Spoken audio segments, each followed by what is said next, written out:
కాకరకాయ ఫ్రై ఈ వీడియోలో మీకు చూపిస్తున్నాను. కాకరకాయ చాలా బాగుంటుంది ఇలా చేసుకుంటే. పచ్చి కొబ్బరితో కాంబినేషన్లో కాకరకాయ ముక్కలు సన్నగా కోసుకొని ఇందులో ఉప్పు పసుపు వేసుకొని ఉడకబెట్టుకొని పెట్టుకున్నాను. పచ్చిమిర్చి, ఇందులోకి ఉల్లిపాయ ముక్కలు, పచ్చి కొబ్బరి, వెల్లుల్లి,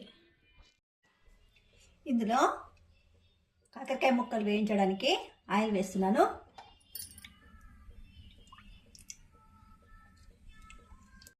కాకరకాయ ముక్కలు ఇందులో మంచి బ్రౌన్ కలర్ వచ్చేంత వరకు వేయించుకోవాలి.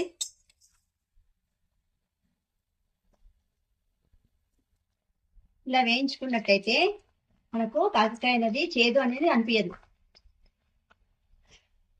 చేదు అనేది పోతుంది ఇలా వేయించుకుంటే. బ్రౌన్ కలర్ రావాలి. పెట్టుకున్నవి కాకరకాయ ముక్కలు వేయించుకున్నాం కదా, ఈ కలర్ వచ్చినాయి. నూనెలో వేయించితే చాలా బాగుంటుంది. మరి చేదు కూడా ఉండదు. అసలు చేదు అనేది అనిపించదు. కాకరకాయ ముక్క వట్టి అయినా తినచ్చు. ఇలా వేయించుకున్నాం కదా, అస్సలే చేదు ఉండదు. వెలిగించి బౌల్ పెట్టుకున్నానండి.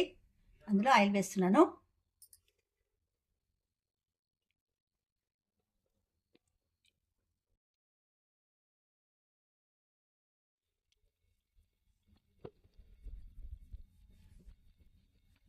ఇందులోకి ఆవాలు,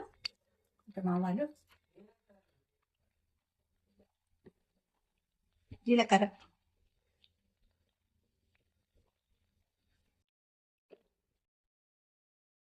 ఉల్లిపాయ ముక్కలు వేగినాయి. ఇప్పుడు ఉల్లిపాయ ముక్కలు మరియు ఇందులోకి పచ్చిమిర్చి, కడిగేసుకున్నటువంటి పచ్చిమిర్చి ముక్కలు కూడా వేస్తున్నాను.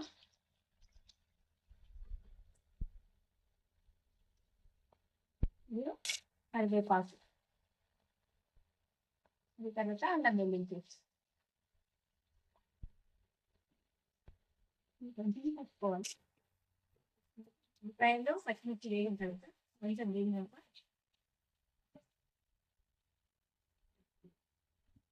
ఇందులోకి పసుపు వేస్తున్నాను.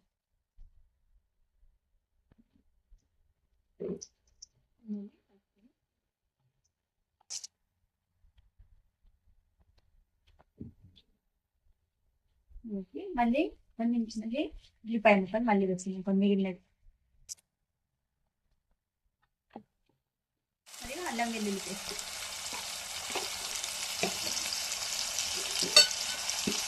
మరియు పసుపు.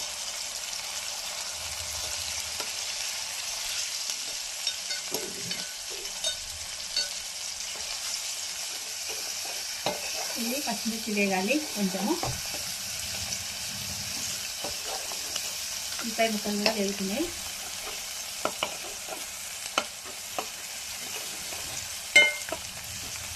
ఇప్పుడు మనము ఫ్రై చేసుకొని పెట్టుకున్నటువంటి కాకరకాయ ముక్కలను ఇందులో వేస్తున్నాను.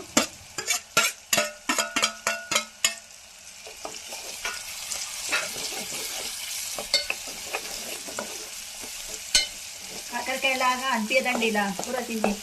మనకు సిద్ధం చేసుకున్నటువంటి పచ్చి కొబ్బరి ఇందులో వేస్తున్నాను. గ్రైండింగ్ చేసుకోవాలి ఇవి.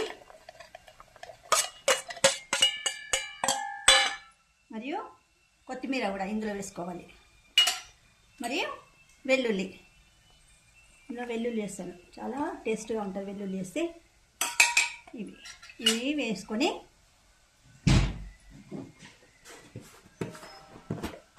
ఇందులోనే కారం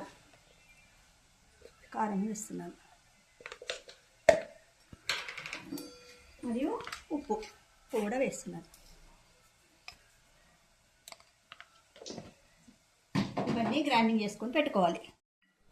ఇవన్నీ గ్రైండింగ్ చేసుకొని పెట్టుకున్నాను. పచ్చి కొబ్బరి, వెల్లుల్లి, కొత్తిమీర, ఉప్పు, కారం అయిపోయింది. ఇప్పుడు మనం గ్రైండ్ చేసుకున్నటువంటి మిశ్రమాన్ని ఇందులో వేస్తున్నాను. పచ్చి కొబ్బరి ఇవన్నీ గ్రైండ్ చేసుకున్నాం కదా, ఇవన్నీ ఇందులో వేసి ఇందులో కలుపుకోవాలి.